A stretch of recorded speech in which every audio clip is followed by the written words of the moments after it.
Hola amigos, ¿cómo están ustedes? Qué gusto me da estar aquí con ustedes nuevamente. Una vez más, aquí estamos para llevar a cabo su clase número 3 del curso Lo que no te contaron de Jesús. Clase número 3 que lleva por nombre El nacimiento de Jesús. En donde ustedes como alumnos, el objetivo es que ustedes como alumnos conozcan por qué exactamente se escogió a la familia de José y María como marco inmediato para la aparición de este Hijo de Dios aquí en nuestro planeta. Vamos a dar esta clase, pero la verdad es que, bueno, mi nombre es Genaro Rocha, soy su maestro de este curso Lo que no te contaron de Jesús, y la verdad les quiero agradecer profundamente que me estén dando la oportunidad de entrar ahí nuevamente hasta sus hogares, a su oficina, a su trabajo, a donde ustedes se encuentren. Gracias, muchísimas gracias por estarme brindando su preferencia y estar escuchando esta clase. Pues como les decía, hoy es la clase número 3 que lleva por nombre El nacimiento de Jesús, y como objetivo tiene que ustedes como alumnos conozcan por qué exactamente se escogió a la familia de José y María como marco inmediato para la llegada del Hijo de Dios a nuestro planeta. Pero antes de dar inicio, sí quiero pedir por anticipado una disculpa para todas aquellas personitas que resulten en cierta forma agraviadas en sus creencias por lo que vamos a mencionar aquí. Recuerden, el título de este curso es Lo que no te enseñaron de Jesús, lo que no te contaron de Jesús. Y si ustedes están creyendo que aquí vamos a hablar de esa noche bonita de la Navidad, perdón, es que estoy tratando de acomodar la cámara, pero no se deja. Ok, ya estamos aquí, perdón, ok, ya está. Ya está centrado, ok. Entonces les decía, no vamos a hablar de esa noche bonita que ha sido, pues, celebrada año con año a través de cientos de años, ¿sí? Sino que vamos a hablar de datos fehacientes que han sido corroborados científicamente con hallazgos arqueológicos que nos han mantenido ocultos, con escritos, documentos y demás que también nos han mantenido ocultos. Y cómo es que hace no 2000 años, sino hace 1600 años, el grupo que estaba en la cúspide, en el poder de lo que en aquel entonces era el cristianismo, deformó totalmente la historia de algo que nunca debieron haber tocado estas personas, y que es precisamente la historia de Jesús. Pero bueno, vámonos a esa historia, porque está muy, pero muy interesante. Ok, el nacimiento de Jesús. Va. Entonces, bueno, vamos a empezar. Desde el punto de vista de cualquier ser humano normal, común y corriente, se haría casi imposible explicar plenamente las numerosas razones que llevaron a elegir Palestina como país para la encarnación de Micael de Nevadón, y en especial porque exactamente se escogió a la familia de José y María como marco inmediato para la aparición de este Hijo de Dios aquí en nuestro planeta. Por lo tanto, no debemos olvidar aquí que el tiempo lineal, como lo conocemos, no existe en el ámbito multidimensional. Recuerden que Jesús como divinidad, en realidad es un ser humano multidimensional como nosotros. Es que no logro atinarme ahora con la cámara, al centrar la cámara no se deja, ya se regresó, perdón, pero es que, bueno, ok, creo que ya está ahí.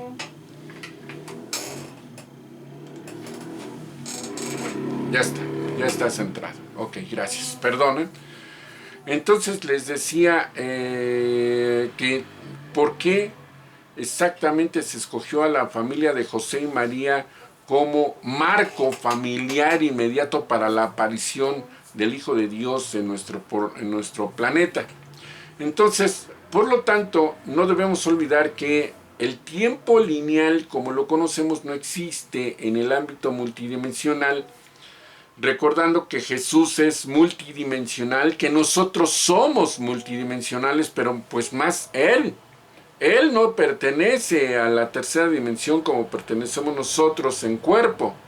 Él es un ser multidimensional que puede tan solo con el pensamiento trasladarse a cualquier parte de la creación, no solamente dentro de nuestro universo, sino a cualquier parte de la creación. Y la creación no solamente es nuestro universo, existen, ahí les va el primer dato que a mucha gente no le gusta.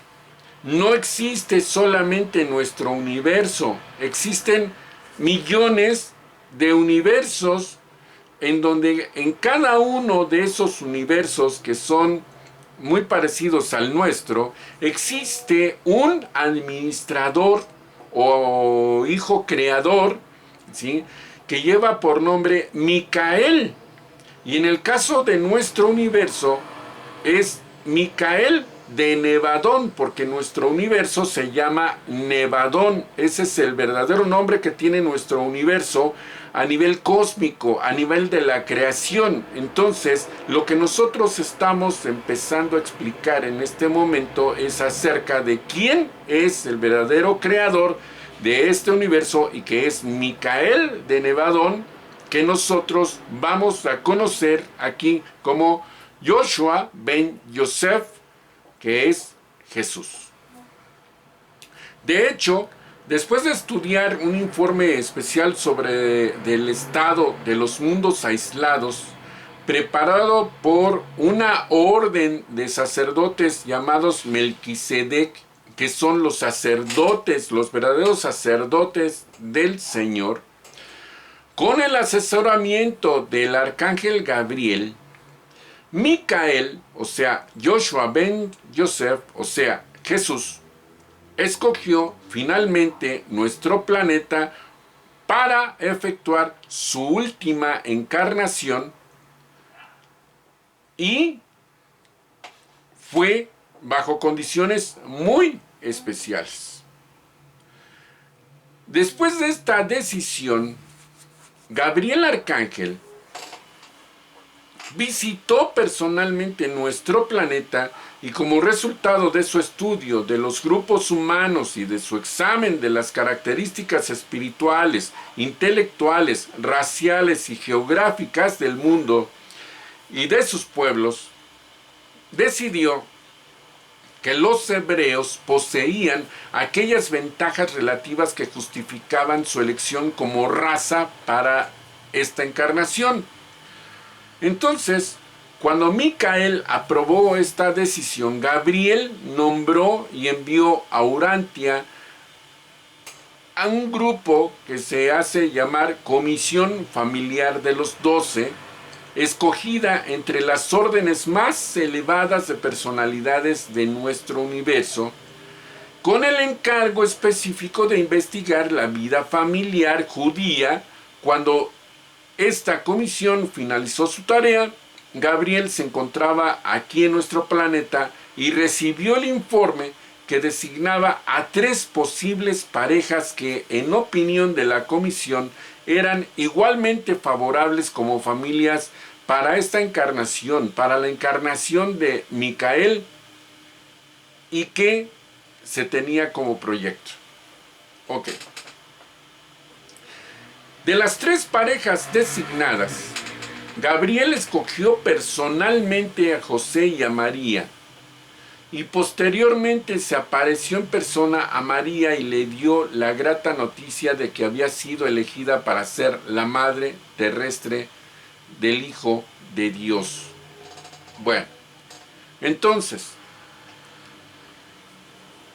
José, el padre humano de Yoshua ben Yosef, que es la encarnación de Micael de Nevadón y que es mejor conocido como Jesús, era un hebreo entre los hebreos, aunque poseía muchos rasgos raciales no judíos que de vez en cuando se habían añadido a su árbol genealógico a través de las líneas femeninas de sus progenitores. Algo más o menos parecido hemos venido platicando en el curso de Bioneuroemociones, donde hablamos acerca de lo que es el árbol genealógico en cierta parte de ese curso. Entonces, los antepasados del padre de Jesús se remontaban a los tiempos de Abraham, y por medio de este venerable patriarca, a linajes más antiguos que llegaban hasta los sumerios y los noditas, y a través de las tribus meridionales del antiguo hombre azul, hasta la verdadera raíz del ser humano como son Andón y Fonta, hace 500,000 de años. Sí, escucharon bien, Andón y Fonta, los verdaderos padres de la humanidad, y que no necesariamente se trata de Adán y Eva. David y Salomón, por lo tanto, no eran antecesores en línea directa de José, cuyo linaje tampoco se remontaba directamente hasta las épocas de Adán. Los ascendientes próximos de José eran artesanos, o sea, eran carpinteros, sí, pero no carpinteros como lo conocemos hoy en día el concepto. Eran constructores, fueron albañiles y también herreros. El mismo José era carpintero, o sea, era ingeniero y construcción, y lo que se dedicaba era a construir casas. Y más tarde fue contratista, o sea, él inclusive manejaba muchísima gente para los contratos que le daban para construir hasta conjuntos de casas, o sea, hasta lo que hoy conocemos como fraccionamientos, hasta eso construía él. Su familia pertenecía a una larga e ilustre línea de notables del pueblo conocido como Nazaret, realzada de vez en cuando por la aparición de personalidades excepcionales que se habían distinguido en el ámbito de la evolución de la religión en el planeta. María, la madre terrestre de Jesús, descendía de una larga estirpe de antepasados extraordinarios que comprendía muchas mujeres, entre las más notables de la historia racial de nuestro planeta, o bueno, de al menos de esta región en aquel entonces. Aunque María era una mujer típica de su tiempo y de su generación,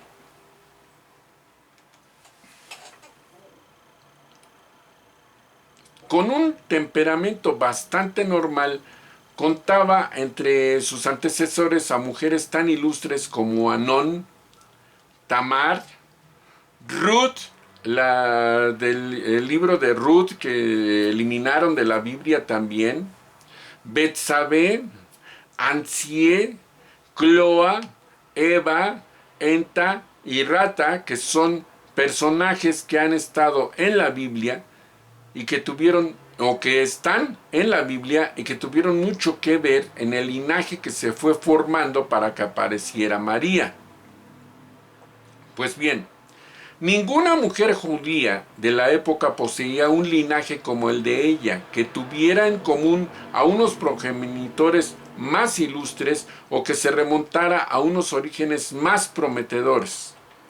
Los antepasados de María, como los de José, estaban caracterizados por el predominio de individuos fuertes como corrientes, resaltando de vez en cuando numerosas personalidades sobresalientes en la marcha de la civilización y en la evolución progresiva de la religión. Desde un punto de vista racial no es muy apropiado considerar a María como una judía, porque en sí, repito, había tenido bastantes antecesores o ancestros que no habían sido judíos, pero aparte hay otras razones que ahorita les voy a explicar. Por su cultura y sus creencias era judía, pero por sus dones hereditarios era más bien combinación de estirpes sirias, hitita, fenicia, griega, pero sobre todo egipcia.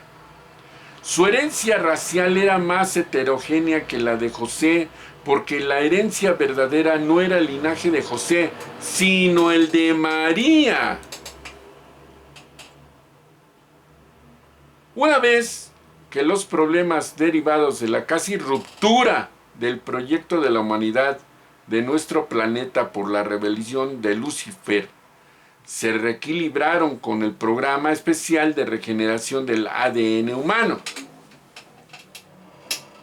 Lo que voy a contar en este momento es cómo es que se generó el linaje de María, para que ustedes entiendan por qué se escogió a María. Mucho de esto que voy a contar no fue solamente hacia María, fue también, recuerden, había otras dos parejas que estaban en la mira de la divinidad para que fueran los elegidos para traer la encarnación de Jesús al mundo. Entonces, repito, una vez que se reequilibraron los problemas que generó la rebelión de Lucifer, con el programa especial de regeneración del ADN humano por parte de los ingenieros biólogos o portadores de vida o monitores de vida, se estableció un nuevo programa de evolución para el ser humano. De esto estoy hablando de hace más de 500.000 de años, el cual también estuvo a punto de romperse con la evolución de los humanos que dieron origen a las civilizaciones de Lemuria y después a la civilización de Atlántida, que no estaba en los planes divinos, pero que se solucionaron gracias al acuerdo que se tomó entre los ingenieros cósmicos, biólogos y los reevolucionados atlantes que se salieron del plan y evolucionaron espiritual y tecnológicamente antes de tiempo y por separado del resto de la humanidad, a quienes veían como el resto de la fauna que existía en el planeta, y a quien por ningún motivo habían considerado permitirle evolucionar, pues lo consideraban una especie menor, como consideró el Homo sapiens a los neandertales y que los cazó hasta el exterminio. Por lo tanto, una vez hecho el pacto entre los atlantes y los ingenieros, donde los atlantes se comprometieron a hacer evolucionar el resto de los seres humanos y transferirles el conocimiento para su evolución a través del trabajo del desarrollo de su civilización, se incluyó en el plan y desde el inicio la visita en autootorgamiento o encarnación de Micael de Nevadón.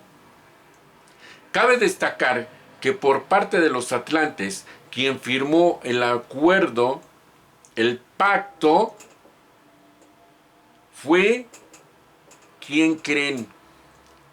Así es, lo adivinaron, Hermes, que en aquel entonces era conocido como Osiris. El plan consistía en generar un linaje por varias vertientes para tener varias opciones en el tiempo en que debía llevarse a cabo el autootorgamiento o encarnación, para lo cual se dedujo que el mejor inicio del linaje, su origen debía de ser la esposa de Osiris, la diosa Isis, la cual al pasar de los miles de años y mediante la técnica de la reencarnación fue encarnándose en lugares escogidos y bien determinados para que ese hecho se consumara en María, para que ella fuera la madre de Micael de Nevadón, para lo cual siendo ella la más sabia de la historia en el conocimiento de la genética, pues a final de cuentas ella también fue de los que quedaron voluntariamente cuando se fueron los Anunnaki, y que fue la ingeniera que trabajó con la genética o en el desarrollo de la genética del ser humano, y que como Anunnaki se llamaba Ninmah. Ninmah. A través de todo el proceso de reencarnación, o sea, lo que conocemos ahora como samsara, Ninmah fue encarnándose una y otra vez a través de la historia con diferentes mujeres que tuvieron un hecho que jamás ha sido mencionado en una forma abierta como lo hacemos ahora. María, la madre de Jesús, dio a la luz siendo virgen, pero María también nació de otra virgen que fue Santa Ana.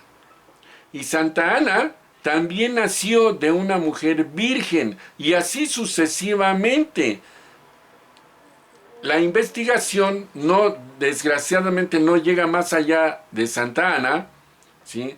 Pero la historia no oficial nos dice que las mujeres que fueron teniendo la descendencia de la que iba a ser la verdadera madre de Jesús, todas fueron vírgenes, porque lo que hicieron desde que inició Ninmah, que se conocía ya con el nombre de Isis, y que participó en la reencarnación de Osiris, que se convirtió en Horus, Ninmah o Isis entró en el proyecto para traer al Hijo de Dios a este mundo con las mejores condiciones genéticas en un cuerpo que verdaderamente resistiera la vibración energética de un ser tan elevado como Jesús. Aunque Jesús había escogido llegar a nuestro planeta como un ser normal, común y corriente, o sea, nacer como cualquier ser humano. De las varias parejas que se cuidaron en su evolución, se hicieron encarnar en la misma época y en la misma zona geográfica, decidiendo los sacerdotes Melquisedec, que se encontraban bajo el mando de Gabriel Arcángel, cuál sería la pareja a final de cuentas. De todas las parejas que vivían en Palestina en la época para la que se había proyectado la donación de Miguel, José y María poseían la combinación más ideal. Este es Hermes, una nueva imagen que conseguimos de Hermes, ¿sí? Poseían la combinación más ideal de vastos vínculos raciales y de dotaciones de personalidad superiores a la media de la población. El plan de Micael, o sea de Jesús, era aparecer en la tierra como un hombre ordinario, para que la gente común pudiera comprenderlo y recibirlo. Por eso Gabriel eligió a unas personas como José y María para ser los padres de la donación. Desde el principio de los tiempos se hicieron varios intentos de generar en la humanidad la adoración de un solo Dios verdadero. Pero la mente del ser humano, siempre convirtiendo todo lo que está fuera de su comprensión en una religión, no dio pie a que se pudiese engendrar la idea del solo Dios verdadero. El más importante a lo largo de la historia de la humanidad en sí fue la historia del faraón Akenatón, padre de Tutankamón, quien construyó una ciudad para darlo a conocer y desarrollar su culto, pero no se dio. Al morir Akenatón, el culto del solo Dios verdadero fue rechazado por los sacerdotes de la antigua religión, declarando herejes a los sacerdotes del dios Atón.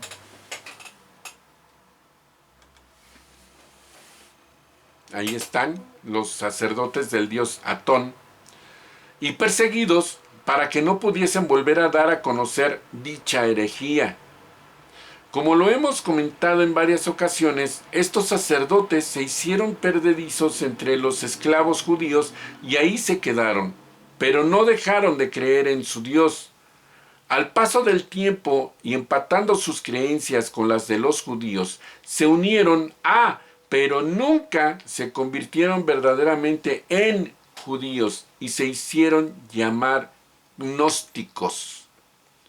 Al salir de Egipto los judíos también lo hicieron junto con ellos los gnósticos, y junto con ellos vagaron durante 40 años por el desierto hasta entrar a la tierra santa, todos menos uno de ellos.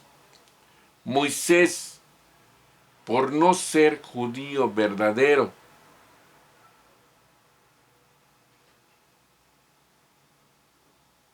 los gnósticos se establecieron en un pueblo nuevo a las orillas del mar de Galilea. Ese pueblo se llamó y se llama en la actualidad igual, Nazaret. Aquí se desarrollaron los antepasados de Jesús. Aquí es donde quiero darles a ustedes un dato que pocos saben y quien lo sabe no lo comparte por temor a ser altamente criticado, como sé que me van a criticar a mí. Resulta que María, la madre de Jesús, fue hija de Santa Ana, como se los comenté hace un momento. Santa Ana estaba casada con un hombre llamado Joaquín. Ella fue la madre de María y por tanto abuela materna de Jesús de Nazaret, pero también fue virgen. Joaquín nunca la tocó.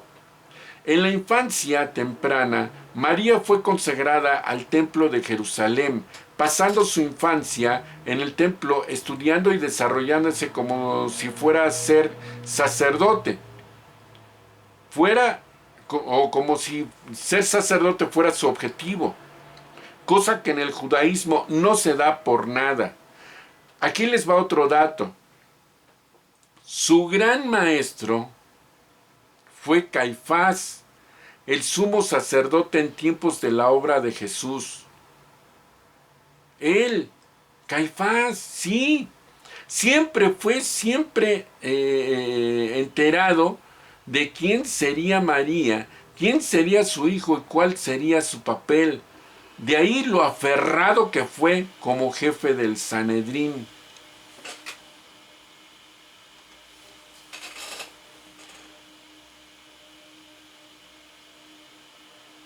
Al tiempo, María dejó el templo cuando llegó su primer periodo, por lo cual ya no se le consideró pura.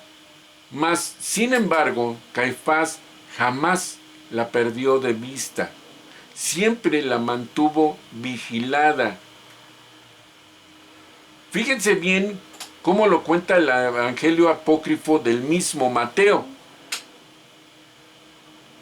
Soy un ángel de Dios que me he dejado ver hoy de tu mujer cuando hacía su oración sumida en llanto. Sábete que ella ha concebido ya de ti una hija. Así se lo dijo a Santana. Esta vivirá en el templo del Señor y el Espíritu Santo reposará sobre de ella.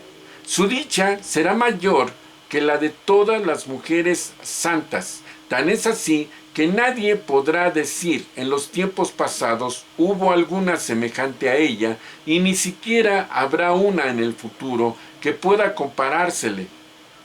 Por lo cual, baja ya de estas montañas y corre al lado de tu mujer. La encontrarás embarazada, pues Dios se ha dignado suscitar en ella un germen de vida, lo cual te obliga a ti a mostrarte reconocido para con él. Y ese germen será bendito y ella misma será también bendita y quedará constituida madre de eterna bendición. ¿A quién le estaba diciendo esto? Al esposo de Santa Ana, o sea, a Joaquín. Y continuó diciendo, insisto en el hecho de que las palabras del ángel son definitivas. La encontrarás embarazada. Esto pone de manifiesto un hecho insólito y prácticamente desconocido hasta hoy. María, la hija de Ana y Joaquín, fue concebida de forma tan misteriosa como lo fue Jesús. El mismo ángel se encarga de subrayar este texto cuando lo dice a Joaquín, pues Dios se ha dignado suscitar en ella un germen de vida, o sea, depositó en ella un germen de vida.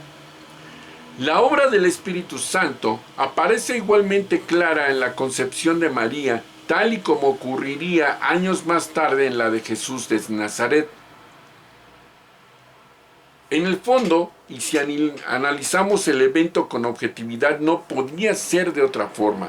Si el delicado plan cósmico de la redención había obligado a toda una depuración de una de las mejores razas sobre la tierra, como es la judía, a fin de obtener lo que los antropólogos de hoy hubieran considerado como un tipo étnico sin mezclas, es lógico pensar que los últimos pasos de esa cadena fueron controlados y muy estrechamente por el alto mando, o sea, por los verdaderos ingenieros o monitores de vida que hicieron evolucionar este planeta. Desde el punto de vista de los códigos genéticos, incluso la combinación resultaba casi perfecta. En un plan de semejante alcance, todo, hasta lo más mínimo, tenía que estar previsto y calculado. De ahí que las palabras del mensajero a Joaquín, haciéndole ver que Dios había escuchado sus plegarias y que por fin haría fértil a Ana, su mujer, se me antojan como una salida airosa.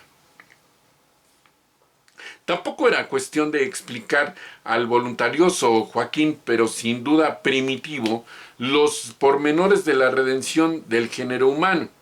Y otra de las pruebas de que todo debía estar perfectamente previsto en las alturas fueron las revelaciones del ángel respecto al nombre que debía imponer a la niña, que fue María, así como la no menos importante y nada gratuita advertencia de que no debería comer ni beber alguna cosa impura.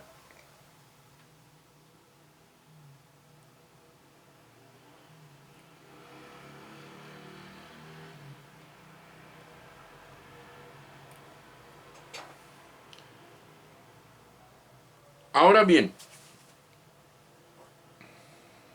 otra de las pruebas de que todo debía estar perfectamente previsto en las alturas fueron las revelaciones del ángel respecto al nombre que debían imponer a la niña y que fue María, así como la no menos importante y nada gratuita advertencia de que no debería en su vida comer ni beber cosa alguna impura. Como vemos, se confirma nuevamente la hipótesis de que María, la madre de Jesús, fue engendrada también por obra del Espíritu Santo. O, lo que viene a ser lo mismo, por un procedimiento misterioso o sobrenatural, un hecho que, dicho sea de paso, jamás ha sido valorado o divulgado por la Iglesia Católica ni por el cristianismo. Y le dijo el ángel a Ana cuando se le presentó: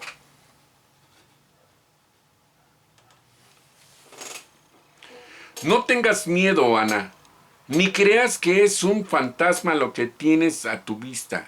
Soy el ángel que presentó sus oraciones y limosnas ante el acatamiento de Dios. Ahora acabo de ser enviado a ustedes para anunciarles el nacimiento de una hija cuyo nombre será María y que ha de ser bendita entre todas las mujeres. Desde el momento mismo de nacer rebosará en ella la gracia del Señor y permanecerá en la casa paterna los 3 primeros años los 3 primeros años hasta que termine su lactancia.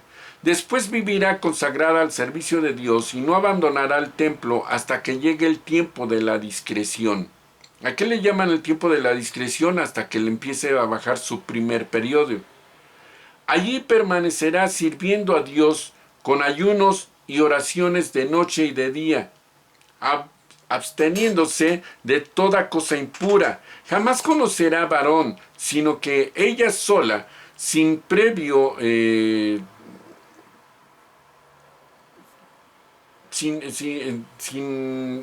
o sea, siendo virgen, concebirá el Hijo y siendo esclava al Señor, que con su gracia, su nombre y su obra es Salvador de todo el mundo. Así fue la concepción de María y hay muchas otras anécdotas que podríamos contar, pero no es el caso. Bueno, ok. Se casaron José y María. Y a finales del mes de junio, ahí les van otros datos. Ahora sí ya me parezco a una cierta personita que dice, yo tengo otros datos. ¿Sí? Bueno, entonces, a finales del mes de junio, se casaron José y María.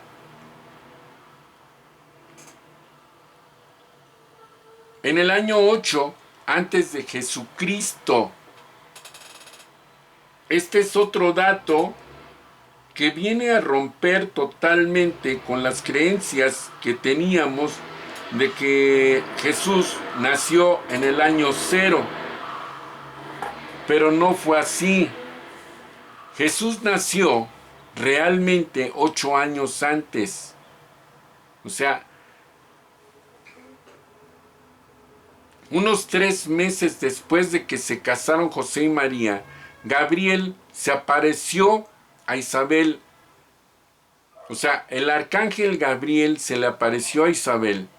Y un día, al mediodía, de la misma forma que más tarde hizo conocer su presencia a María, Gabriel le dijo a Isabel: mientras tu marido Zacarías oficia ante el altar en Jerusalén, y mientras el pueblo reunido ruega por la llegada de un libertador, yo, Gabriel, he venido para anunciarte que pronto darás a luz un hijo que será el precursor de este maestro divino. Llamarás a tu hijo Juan. Crecerá consagrado al Señor tu Dios, y cuando llegue a la madurez, alegrará tu corazón porque llevará muchas almas hacia Dios y proclamará también la venida del sanador de almas de tu pueblo y libertador espiritual de toda la humanidad. Tu pariente María será la madre de este hijo, de la promesa, y también me apareceré a ella.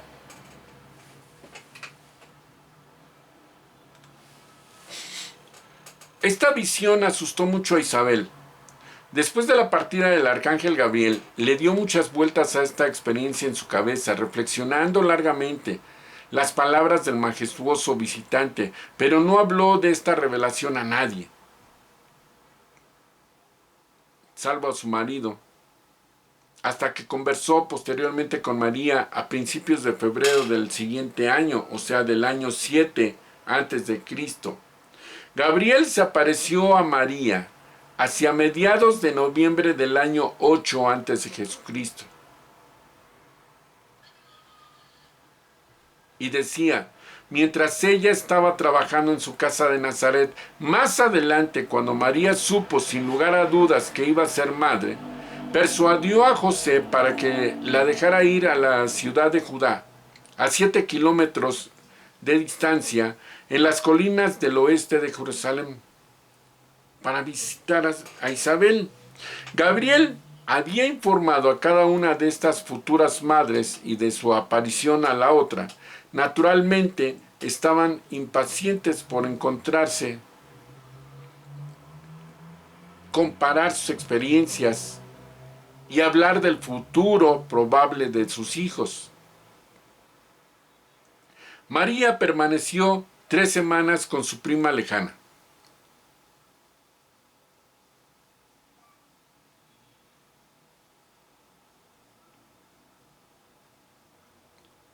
Entonces,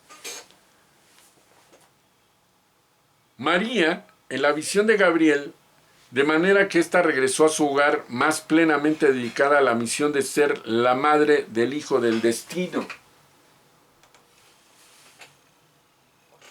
a quien muy pronto debería presentar al mundo como un bebé indefenso, como un niño normal y común del planeta.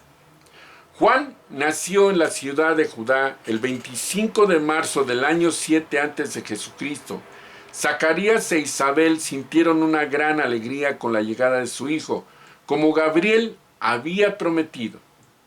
Al octavo día, cuando presentaron al niño para la circuncisión, lo llamaron oficialmente Juan, como se les había ordenado anteriormente. Un sobrino de Zacarías ya había partido para Nazaret, llevando el mensaje de Isabel a María, de que su hijo había nacido y que se llamaría Juan.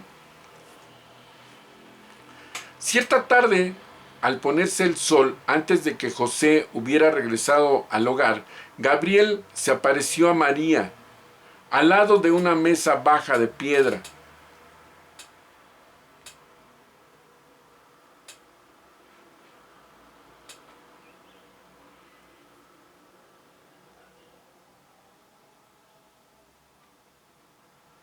Después de que ella recobrara la serenidad, le dijo: vengo por orden de aquel que es mi maestro, a quien tú amarás y alimentarás. A ti, María, te traigo gratas noticias al anunciarte que tu concepción está ordenada por el cielo, y que cuando llegue el momento serás la madre de un hijo. Lo llamarás Joshua ben Yosef, y él inaugurará el reino de los cielos en la tierra y entre los hombres. No menciones esto a nadie, salvo a José y a Isabel, tu pariente, a quien también me he aparecido, y que pronto dará igualmente a luz un hijo cuyo nombre será Juan. Este preparará el camino para el mensaje de liberación de tu hijo, y que proclamará con gran fuerza y profunda convicción a los hombres. No dudes que mi palabra, María, pues este hogar ha sido elegido como morada humana del Hijo del Destino. Mi bendición te acompaña, el poder de los Altísimos te fortalecerá, y el Señor de toda la tierra te protegerá. José no aceptó la idea de que María iba a ser la madre de un hijo extraordinario hasta después de haber experimentado un sueño bastante impresionante, y en este sueño se le apareció un brillante mensajero celestial que le dijo, entre otras cosas: José, aparezco ante ti por orden del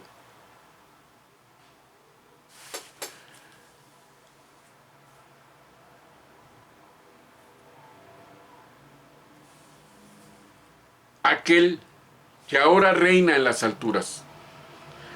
He recibido el mandato de informarte acerca del hijo de María, que María va a tener, y que llegará a ser una gran luz en el mundo. En él estará la vida, y su vida se convertirá en la luz de la humanidad. Vendrá primero hacia su propio pueblo, pero ellos casi no lo recibirán. Pero a todos los que lo reciban les revelará que son hijos de Dios. Después de esta experiencia, José no volvió a dudar nunca más de la historia de María, sobre la visita de Gabriel, ni de la promesa que el niño por nacer sería un mensajero divino para el mundo. En todas estas visitas no se había dicho nada sobre de la casa de David. Nunca se había insinuado nada de que Jesús fuera a convertirse en el libertador de los judíos, ni tampoco que debería ser el tan esperado Mesías. Jesús no era el tipo de Mesías que los judíos estaban esperando, pero sí era el libertador mundial. Su misión era para todas las razas y no para todos los pueblos, no para un grupo en particular.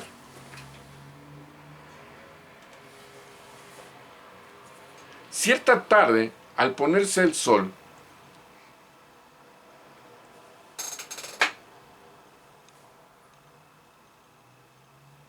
María le dijo a José que era hora de que salieran. En el mes de marzo del año 8 antes de Jesucristo, el mes en que José y María se casaron, César Augusto decretó que todos los habitantes del Imperio Romano tenían que ser contados, que había que hacer un censo para mejorar el sistema de los impuestos. Los judíos siempre habían estado enormemente predispuestos contra cualquier intento por controlar al pueblo. Este hecho, sumado a las grandes dificultades internas de Herodes, rey de Judea, había contribuido a retrasar un año este empadronamiento en el reino judío. En todo el Imperio Romano, este censo se llevó a cabo en el año 8 antes de Jesucristo, excepto en el reino de Herodes en Palestina, donde tuvo lugar un año más tarde, o sea, en el año 7 antes de Jesús. No era necesario que María fuera a Belén para empadronarse. José estaba autorizado para registrar a su familia, pero María, que era una persona intrépida y decidida, insistió en acompañarle. Temía quedarse sola por si el niño nacía durante la ausencia de José. Y puesto que Belén no estaba lejos de la ciudad de Judá, María preveía la posibilidad de una agradable charla con su pariente Isabel. Así es como esta pareja judía partió de su humilde hogar por la mañana temprano el 18 de agosto del año 7 antes de Jesucristo en dirección hacia Belén.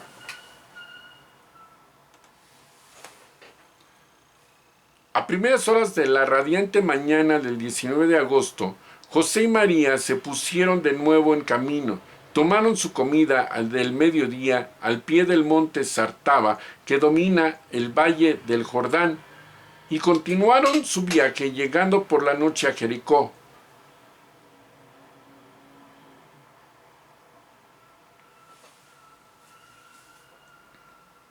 Donde se alojaron en una posada del camino, en las afueras de la ciudad. Después de la cena y de mucho discutir sobre la opresión del gobierno romano, Herodes, la inscripción en el censo y la influencia compartida de Jerusalén y Alejandría como centros del saber y de la cultura judíos, los viajeros de Nazaret se retiraron a dormir. El 20 de agosto por la mañana temprano reanudaron el viaje, llegando a Jerusalén antes del mediodía. Visitaron el templo y continuaron hacia su destino, llegando a Belén a media tarde. La posada estaba atestada y en consecuencia José buscó alojamiento en casa de unos parientes lejanos, pero todas las habitaciones de Belén estaban llenas a rebosar. Al regresar al patio de la posada, le informaron que los establos para las caravanas, labrados en los lados de la roca y situados justo por debajo de la posada, habían sido desalojados de sus animales y limpiados para recibir huéspedes. Dejando el asno en el patio, José se echó al hombro de las bolsas de ropa y de provisiones y descendió con María los escalones de piedra hasta su alojamiento en la parte inferior. Se instalaron en lo que había sido un almacén de grano, enfrente de los establos y de los pesebres. Habían colgado cortinas de lona y se consideraron afortunados por haber conseguido un alojamiento tan cómodo. José había pensado ir a inscribirse enseguida, pero María estaba cansada. Se sentía bastante mal y le rogó que permaneciera con ella, lo cual hizo. María estuvo inquieta toda la noche, de manera que ninguno de los dos durmió casi nada. Al amanecer, los dolores del parto empezaron claramente y a mediodía, el 21 de agosto del año 7, antes de Cristo, con la ayuda y la asistencia generosa de unas viajeras como ella, María dio a luz a un niño. Jesús de Nazaret había nacido en el mundo. Se le envolvió en las ropas que María había traído por precaución y se le acostó en un pesebre cercano. El niño de la promesa había nacido exactamente de la misma manera que todos los niños que antes y después de ese día han llegado al mundo. Al octavo día, según la costumbre judía, fue circuncidado y se le llamó oficialmente Josué, Joshua ben Yosef. Al día siguiente del nacimiento de Jesús, Yosef fue a empadronarse. Se encontró con un hombre con quien había conversado 2 noches antes en Jericó, y éste lo llevó a ver a un amigo rico que ocupaba una habitación en la posada, la cual dijo que con mucho gusto intercambiaría su alojamiento con el de la pareja de Nazaret. Aquella misma tarde se trasladaron a la posada, donde permanecieron cerca de 3 semanas hasta que encontraron alojamiento en la casa de un pariente lejano de José.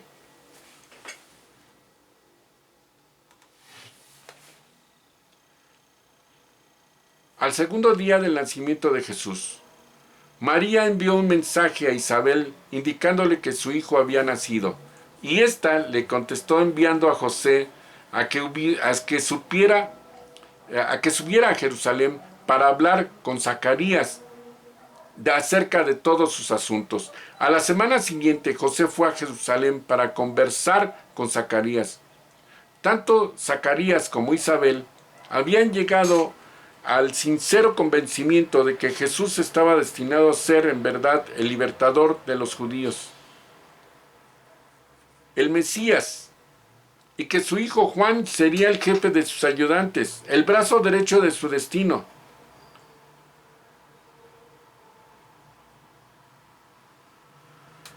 Como María compartía las mismas ideas, no fue difícil convencer a José de que se quedaran en Belén, la ciudad de David, con objeto de que cuando Jesús creciera pudiera ocupar el trono de todo Israel como sucesor de David. Por consiguiente, permanecieron más de 1 año en Belén. Y José efectuó, mientras tanto, algunos trabajos de su oficio como carpintero, o sea, como ingeniero. Dado que, por mucho que haya sido una persona de bastante dinero, José, en el tiempo que estuvo en Belén, obviamente sus fondos que llevaba se fueron acabando. Aquel mediodía en que nació Jesús, los serafines de Urantia, reunidos bajo las órdenes de sus directores celestiales, cantaron efectivamente himnos de gloria por encima del pesebre de Belén. Pero estas expresiones de alabanza no fueron escuchadas por los oídos humanos.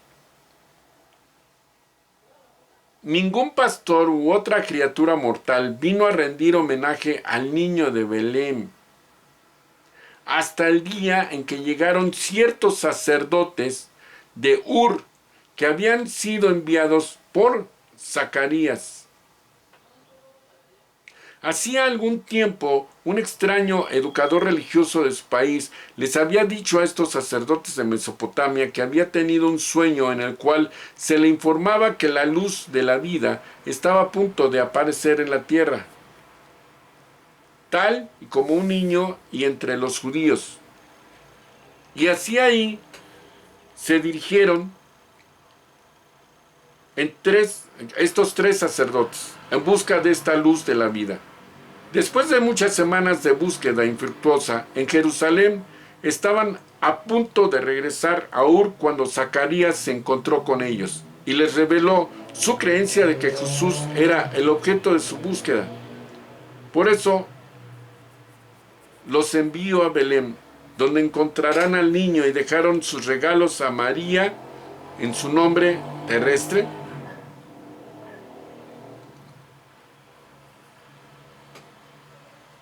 El niño tenía casi 3 semanas en el momento de la visita de estos 3 potentados. Estos hombres sabios no vieron ninguna estrella que los guiara hasta Belén. La hermosa leyenda de la estrella de Belén se originó de la manera siguiente. Jesús había nacido el 21 de agosto a mediodía del año 7 antes de Jesucristo. El 29 de mayo del mismo año 7 tuvo lugar una extraordinaria conjunción de Júpiter y de Saturno en la constelación de Piscis.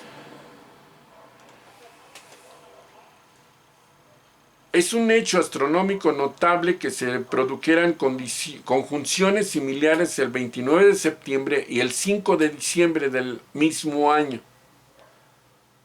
Basándose en estos acontecimientos extraordinarios, pero totalmente naturales, los seguidores bien intencionados de las generaciones siguientes construyeron la atractiva leyenda de la estrella de Belén, que conducía a los magos adoradores hasta el pesebre, donde contemplaron y adoraron al niño recién nacido. Las mentes de Oriente y del Próximo Oriente se deleitan con los cuentos de hadas y tejen continuamente hermosos mitos como este alrededor de la vida de sus dirigentes religiosos y de sus héroes políticos. En ausencia de imprenta, porque no existía, cuando la mayoría del conocimiento humano se transmitía oralmente de una generación a la siguiente, era muy fácil que los mitos se transformaran en tradiciones y que las tradiciones fueran aceptadas finalmente como hechos. Pues bien, ni Jesús nació el 25 de diciembre y ni hubo pastorcitos la noche del nacimiento y ni siquiera nació de noche y ni mucho menos hubo una estrella que guiara a los sacerdotes hasta el lugar en donde nació.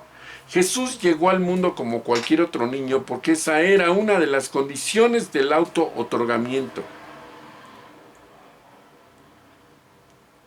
La gran problemática que encontramos en las narraciones,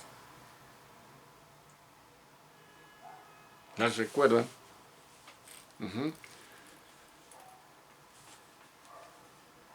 La gran problemática que encontramos en las narraciones que quedaron plasmadas en los evangelios canónicos es que narran hechos que fueron adornados por la transferencia de palabra con que se realizó de persona en persona, sin tomar en cuenta lo que decían los que en realidad conocieron a Jesús desde su nacimiento.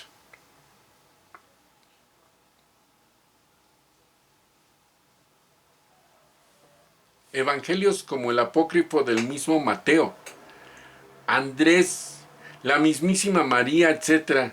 Y como iremos viendo a lo largo de nuestro recorrido, cuántas cosas nos ocultaron y cuántas nos mintieron. Pero eso ya es otra historia.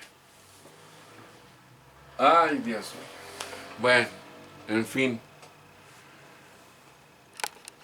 Es increíble que nosotros, dentro de todo lo que conocemos,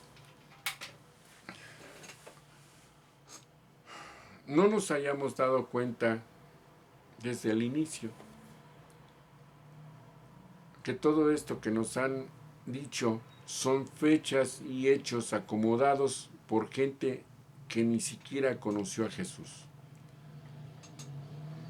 Hoy en día, con los hechos, así como los narra la Biblia, muchos científicos se han puesto a investigar no solamente el hecho de haber ido a los lugares en donde nació y creció Jesús, sino aparte investigar lo que dicen todos los escritos que se han encontrado, porque no nada más estamos hablando de los evangelios apócrifos que se encontraron como los rollos del Qumrán, sino también los documentos que se encontraron en una región de Egipto que se llama Nag Hammadi, que son escritos exactamente iguales a los que se encontraron en el Mar Muerto, ahí en Qumrán. No solamente es eso, sino aparte muchos otros escritos que fueron apareciendo poco a poco en un lado y en otro. Bueno, Ahora, aquí surge, ocasionado precisamente por la, ¿cómo les explicaré? Por la incoherencia de las cosas, aquí surge precisamente una de las primeras grandes preguntas, no la gran incógnita, sino una de las más grandes preguntas que puede haber. Pablo, perseguidor y ejecutor de cristianos, un buen día se le apareció Jesús en forma de tormenta de arena, que son muy comunes y normales allá en Israel porque están en el desierto. En una tormenta de arena se le aparece Jesús, pero no de vista, sino que Pablo se vio envuelto en una gran luz, ¿sí? Tan increíble que el Señor se le lastimaron los ojos y se quedó ciego temporalmente, pero estuvo escuchando una voz que a él le decía una y otra vez, Pablo, Pablo, ¿por qué me persigues?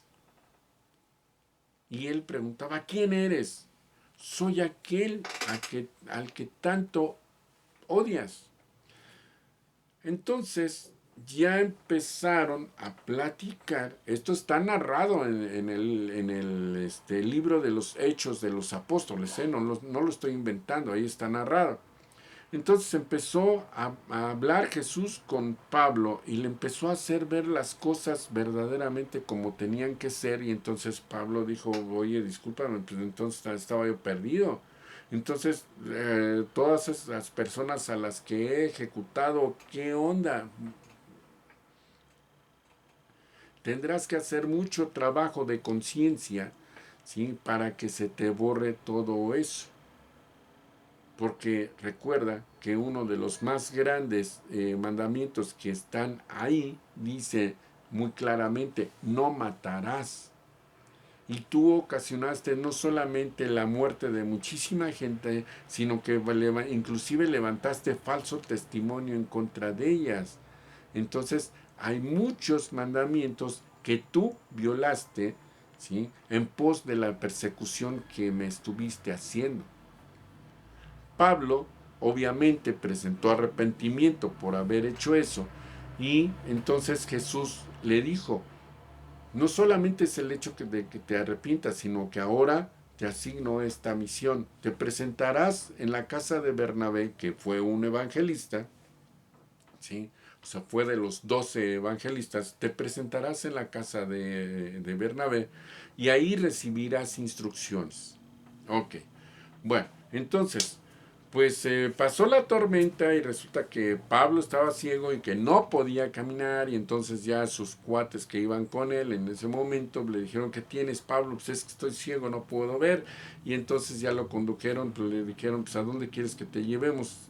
Para que pues ahí te atiendan y a ver si puedes recuperar la vista. Entonces les dijo, no, llévenme a la casa de fulano de tal, o sea, de Bernabé, dice que está en tal lugar, dice, y ahí me quedaré con él.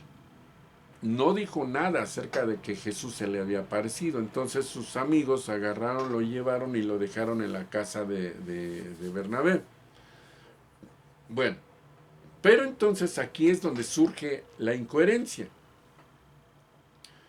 En aquel entonces los evangelios se habían transferido de palabra, no por escrito, porque recuerden que además casi nadie sabía escribir. Entonces, se transferían de palabra.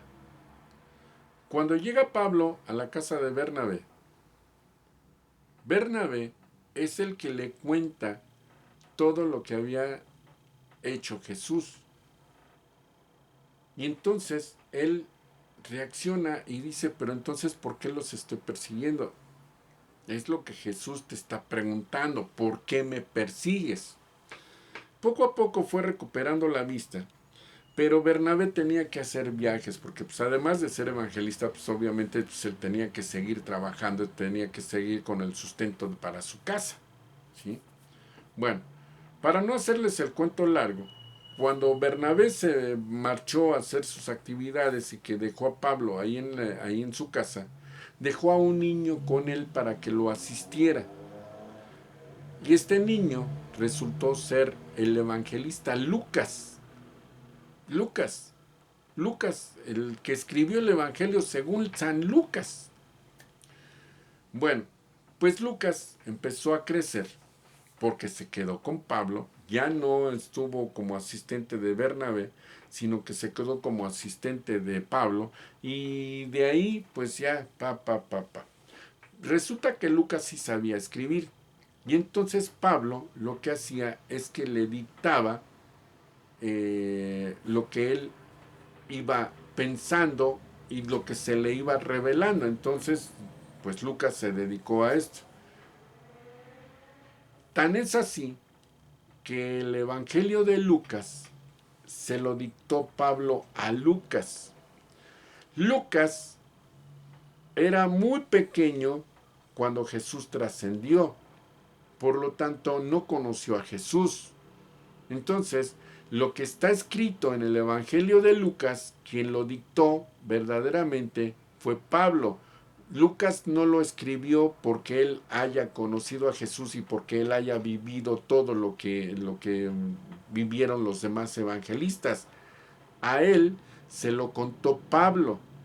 Pero si Pablo se dedicaba a perseguir cristianos y no conoció a Jesús verdaderamente, ¿cómo puede ser posible que Pablo le dictó el Evangelio a Lucas y aparte todos los hechos de los apóstoles y aparte todas las cartas a los Gálatas y a los no sé cuántos, ¿sí? Etcétera? ¿Sí? ¿Cómo puede ser posible que Lucas haya escrito un Evangelio que quedó como canónico dentro de lo que es el Nuevo Testamento y todos los demás eh, evangelios, como este otro de Mateo, el evangelio de Andrés, el evangelio de María, el de Pedro y el de quién sabe cuántos que estuvieron exactamente con Jesús y que ellos sí lo escribieron de su puño y letra. ¿Cómo puede ser posible que de la noche a la mañana un famoso obispo llamado Eusebio, en el primer cónclave que hubo, en tiempos de Constantino, ¿sí? El primer cónclave que hubo, que fue el concilio de Nicea, ¿sí? ¿Cómo puede ser posible que Lucas haya escrito ese evangelio y todo lo que Pablo le dictó si ni Lucas ni Pablo conocieron a Jesús? ¿De dónde se la sacaron? Si Bernabé en realidad no estuvo con Pablo para haberle contado todo,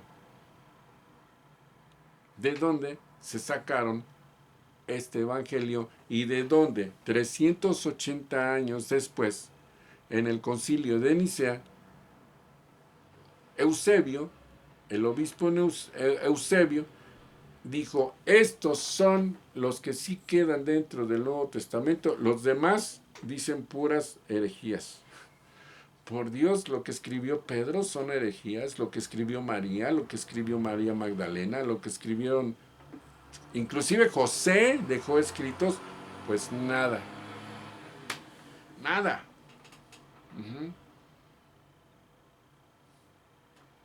Esa es una de las incoherencias precisamente que tienen las enseñanzas que a nosotros nos dieron, ¿sí?